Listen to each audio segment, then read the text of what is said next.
नमस्कार दोस्तों, आपका अपना चैनल ईडू परिचर्चा में स्वागत है। यह सब्जेक्टिव लुसेंट का विश्व इतिहास का आज पहला दिन है। इसमें हम लोग देखेंगे पुनर्जागरण तथा अमेरिका का स्वतंत्रता संग्राम एवं फ्रांस की राज्य क्रांति को इस वीडियो में देखेंगे। सेम इसी प्रकार जो है प्राचीन भारतीय इतिहास, मध्यकालीन भारतीय इतिहास एवं आधुनिक भारत का इतिहास जो है समाप्त कर दिया गया है तथा उसका प्लेलिस्ट बनाकर हमारे चैनल पर डाल दिया गया है तथा इडुटेरिया 7500 प्लस सीरीज का 150 वीडियो ऑप्शन डिस्कशन के साथ डाला हुआ है, जो अभी जो बिहार दरोगा का वैकेंसी आया है उसके लिए बहुत ही महत्वपूर्ण बुक हो जाएगा। इडुटेरिया 7500 प्लस सीरीज एक बार जाकर जरूर देखें उस सीरीज को, कैसा उसको बनाकर अपलोड किया गया है, देखने से आपको पता चलेगा। तो आज का पहला प्रश्न को देखते हैं। पुनर्जागरण का प्रारंभ कहां से माना जाता है? तो इटली के फ्लोरेंस नगर से, इटली के फ्लोरेंस नगर से माना जाता है। आगे है पुनर्जागरण। पुनर्जागरण का अग्रदूत किसे माना जाता है? तो महान कवि दांते को। महान कवि कौन थे? दांते को माना जाता है और यह इटली के थे और इनका जन्म जो है 1260 में और मृत्यु 1321 ईस्वी में हुआ था। उसके बाद है दांते का जन्म कहाँ हुआ था? तो फ्लोरेंस नगर में हुआ था। डिवाइन कॉमेडी नामक काव्य किसने लिखा? तो दांते के द्वारा लिखा गया। और किस भाषा में लिखा गया? तो टस्कन भाषा में लिखा गया। आगे है दांते ने अपनी किस पुस्तक में स्वर्ग और नरक का एक काल्पनिक यात्रा का वर्णन किया है? तो डिवाइन कॉमेडी में। किसमें? डिवाइन कॉमेडी में। आगे है दांते के बाद पुनर्जागरण की भावना को प्रश्रय देने वाला दूसरा व्यक्ति कौन था? तो पेट्रोव था। कौन? पेट्रोव था। मानववाद के संस्थापक किसे माना जाता है? तो पेट्रोव को। किसको? पेट्रोव को। आगे है इटालियन। इटालियन गद्य का जनक यहाँ पे छूट गया है। इटालियन गद्य का जनक किसको माना जाता है? तो बोकेसियो को। बोकेसियो को। डेकामेरॉन पुस्तक के लेखक कौन हो जाएगा? तो बोकेसियो हो जाएगा। डेकामेरॉन पुस्तक के लेखक बोकेसियो। आगे है आधुनिक विश्व का प्रथम राजनीतिक चिंतक किसे माना जाता है? तो मैकियावेली को। किसको? मैकियावेली। और इसका जन्म है 1469 में और मृत्यु 1567 में। और यह कहाँ के रहने वाला था? तो इटली के। आगे है द प्रिंस पुस्तक। द प्रिंस पुस्तक के लेखक पूछा जाएगा तो मैकियावेली हो जाएगा। मैकियावेली। आधुनिक राजनीति का जनक किसे माना जाता है? तो मैकियावेली को। आधुनिक राजनीति का जनक किसको माना जाता है? मैकियावेली को। आगे है पुनर्जागरण की भावना का विकसित करने, पुनर्जागरण की भावना को विकसित करने का श्रेय किन तीन कलाकारों को जाता है? तो पहला है लियोनार्डो दा विंची, आगे है माइकल एंजेलो और राफेल को माना जाता है। जो ये तीनों थे यह इटली के रहने वाले थे। आगे है कौन व्यक्ति एक बहुमुखी प्रतिभा संपन्न व्यक्ति था, जो चित्रकार, मूर्तिकार, इंजीनियर, वैज्ञानिक, दार्शनिक, कवि और गायक भी था? कौन था? तो लियोनार्डो दा विंची था। Leonardo da Vinci. आगे है the last supper. The last supper और मोनालिसा नामक अमर चित्र का चित्रण किसने किया था? तो Leonardo da Vinci. Leonardo da Vinci हो जाएगा। आगे है माइकल एंजेलो। माइकल एंजेलो को भी एक अद्भुत मूर्तिकार एवं चित्रकार था। माइकल एंजेलो भी एक अद्भुत मूर्तिकार एवं चित्रकार था। ऐसे the last judgment, the last judgment एवं द फॉल ऑफ मैन किसकी कृति है? तो माइकल एंजेलो की। माइकल एंजेलो की। सिस्तान के गिरजाघर की छत में किसके द्वारा चित्र बनवाया गया था? तो माइकल एंजेलो के द्वारा। माइकल एंजेलो के द्वारा। आगे है जीसस क्राइस्टस की माता मेडोना का चित्रण किसने किया था? तो राफेल ने किया था। और यह कहाँ के थे? तो इटली के थे। पुनर्जागरण काल में चित्रकला का जनक किसे माना जाता है? पुनर्जागरण काल में चित्रकला का जनक किसे माना जाता है? तो जियाटो का माना जाता है। पुनर्जागरण काल का सर्वश्रेष्ठ निबंधकार कौन था? पुनर्जागरण काल का सर्वश्रेष्ठ निबंधकार कौन था? तो फ्रांसिस बेकन था। फ्रांसिस बेकन था। आगे है the praise of folly, the praise of folly किसकी पुस्तक है? तो इरास्मस की। और यह कहाँ के रहने वाले थे? तो हॉलैंड के रहने वाले थे। आगे हो जाएगा यूटोपिया। यूटोपिया पुस्तक के लेखक कौन हो जाएगा? तो टॉमस मोर, यह इंग्लैंड का लेखक थे। यूटोपिया के लेखक टॉमस मोर इंग्लैंड के रहने वाले थे। आगे है जर्मन भाषा में बाइबिल का अनुवाद किसने किया? तो मार्टिन लूथर ने। किसने? मार्टिन लूथर ने। रोमियो और जूलियट किसकी कृति है? तो शेक्सपियर की। रोमियो और जूलियट किसकी कृति है? तो शेक्सपियर की। आगे है आधुनिक प्रयोगात्मक विज्ञान का जनक किसे माना जाता है? तो रोजर बेकन को। रोजर बेकन कहाँ के रहने वाले थे? तो इंग्लैंड के। आधुनिक प्रयोगात्मक विज्ञान का जनक रोजर बेकन को माना जाता है और यह इंग्लैंड के रहने वाले थे। आगे है पृथ्वी सौर मंडल का केंद्र है। पृथ्वी जो है सौर मंडल का केंद्र है। इसका खंडन किसने किया था? तो कोपरनिकस ने। कोपरनिकस कहाँ के रहने वाले थे? तो पोलैंड के। ये ध्यान रखना। कोपरनिकस कहाँ के रहने वाले थे? तो पोलैंड के। आगे है गैलीलियो ने भी कोपरनिकस के सिद्धांत का क्या किया था? तो समर्थन किया था। आगे है किसने बताया कि ग्रह सूर्य के चारों ओर किस प्रकार घूमते हैं? किसने बताया था? तो केपलर बताया था। इसका जन्म 1571 में और मृत्यु 1630 में। और यह कहाँ के थे? तो जर्मनी के। जर्मनी के थे। केपलर कहाँ के थे? जर्मनी के। और कोपरनिकस पोलैंड के थे। आगे है गुरुत्वाकर्षण के नियम का पता किसने लगाया? तो न्यूटन। न्यूटन ने। और जन्म 1642 और मृत्यु 1726। आगे है धर्म सुधार आंदोलन की शुरुआत किस सदी में हुई? धर्म सुधार आंदोलन की शुरुआत 16वीं सदी में हुआ। धर्म सुधार आंदोलन का प्रवर्तक किसे माना जाता है? तो मार्टिन लूथर, जो जर्मनी के रहने वाले थे। मार्टिन लूथर कहाँ के रहने वाले थे?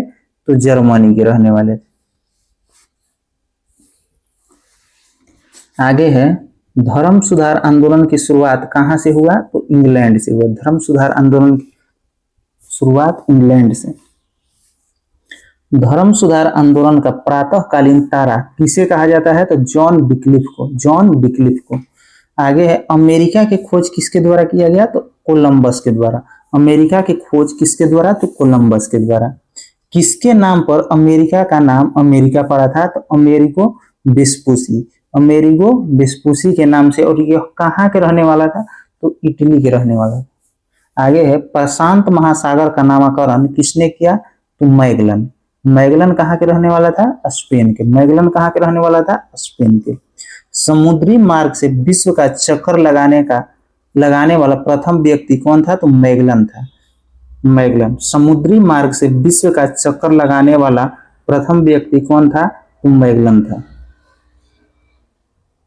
आगे है अमेरिका स्वतंत्रता संग्राम। इसको देखते हैं। अमेरिका में ब्रिटिश औपनिवेशिक साम्राज्य का नींव किसके शासनकाल में डाली गई थी? तो जेम्स प्रथम के। जेम्स प्रथम के शासनकाल में। आगे है अमेरिका स्वतंत्रता संग्राम के दौरान इंग्लैंड का शासक कौन था? तो जॉर्ज तृतीय था। कौन था? जॉर्ज तृतीय। अमेरिका के मूल निवासी कौन थे? तो रेड इंडियन। अमेरिका के मूल निवासी रेड इंडियन कहलाते थे। आगे है अमेरिका को पूर्ण स्वतंत्रता कब मिली? तो 4 जुलाई 1776। 4 जुलाई 1776 को। आगे है अमेरिका का स्वतंत्रता युद्ध किस संधि के तहत समाप्त हुआ था? अमेरिका का स्वतंत्रता युद्ध किस संधि के तहत समाप्त हुआ था? तो पेरिस की संधि के द्वारा। कब? 1783 में। 1783 में। आगे है अमेरिका के स्वतंत्रता संग्राम में किसके नेतृत्व में फ्रांसीसी सेना इंग्लैंड के विरुद्ध भाग लिया था? तो लफायते के नेतृत्व में। किसके? लफायते के नेतृत्व में। आगे है इंग्लैंड में जो है सप्तवर्षीय युद्ध के दौरान स्टम्प एक्ट कब लाया गया था? तो 1765 में। स्टम्प एक्ट 1765 में। किसके द्वारा? विलियम ग्रेनविले के द्वारा। आगे है प्रतिनिधित्व नहीं तो कर नहीं का नारा किसने दिया था? तो सैमुअल एडम्स ने दिया था। किसने? सैमुअल एडम्स ने। आगे है सप्तवर्षीय युद्ध किसके बीच हुआ? तो इंग्लैंड और फ्रांस के बीच। सप्तवर्षीय युद्ध इंग्लैंड और फ्रांस के बीच कब से कब तक चला था? तो 1756 से 1763 तक। कॉमन सेंस पत्रिका का प्रकाशन किसके द्वारा? तो टॉमस पेन के द्वारा। टॉमस पेन के द्वारा कब? 1776 में। 1776 में। आगे है rights of man. Rights of man की रचना किसके द्वारा? टॉमस पेन के द्वारा। टॉमस पेन के द्वारा। अमेरिका स्वतंत्रता संग्राम का जनक किसको माना जाता है? तो जॉर्ज वाशिंगटन को। जॉर्ज वाशिंगटन को। अमेरिका स्वतंत्रता संग्राम का तत्कालिक कारण क्या था? तो बोस्टन की चाय पार्टी, बोस्टन की टी पार्टी जिसको कहा जाता है। और यह घटना कब हुआ था? तो 16 दिसंबर 1773। 16 दिसंबर 1773 में। आगे है अमेरिका का स्वतंत्रता की घोषणा पत्र जारी किया गया था कब? तो 4 जुलाई 1776। 4 जुलाई 1776। आगे है प्रजातंत्र की स्थापना सर्वप्रथम कहाँ हुआ? तो यह अमेरिका में हुआ। धर्मनिरपेक्ष राज्य की स्थापना, धर्मनिरपेक्ष राज्य की स्थापना अमेरिका के द्वारा। ठीक है। आगे है संसार का सर्वप्रथम लिखित संविधान कहाँ लागू हुआ? तो अमेरिका के 1789 में। अमेरिका के 1789 में। शक्ति का पृथक्करण का सिद्धांत किसने दिया था? तो मॉन्टेस्क्यू। शक्ति का पृथक्करण का सिद्धांत किसने दिया था? तो मॉन्टेस्क्यू ने दिया था। आगे प्रश्न हो जाता है 1781 ईस्वी में उपनिवेशी सेना के सम्मुख आत्मसमर्पण करने वाला ब्रिटेन का सेनापति कौन था? तो लॉर्ड कर्नवालिस था। Lord Cornwallis.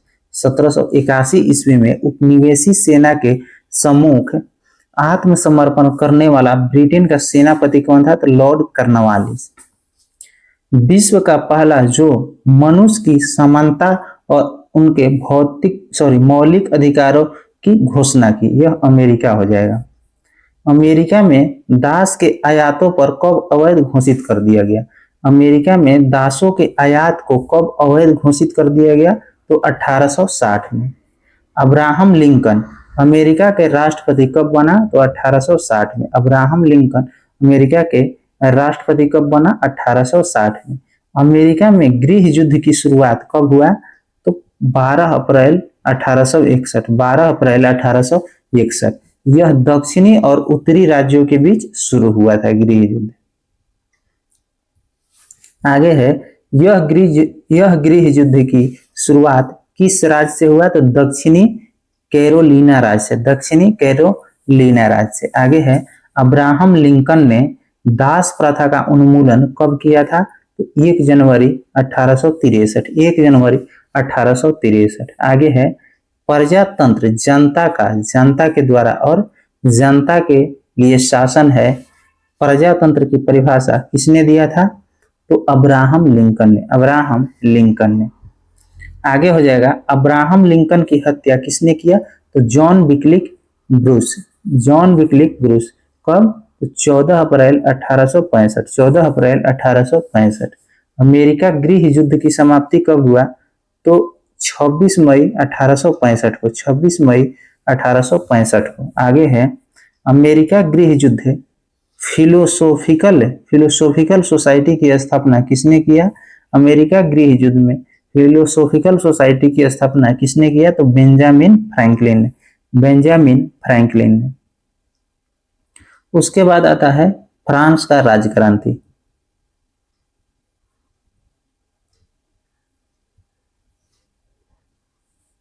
इसके बाद है फ्रांस का राजक्रांति।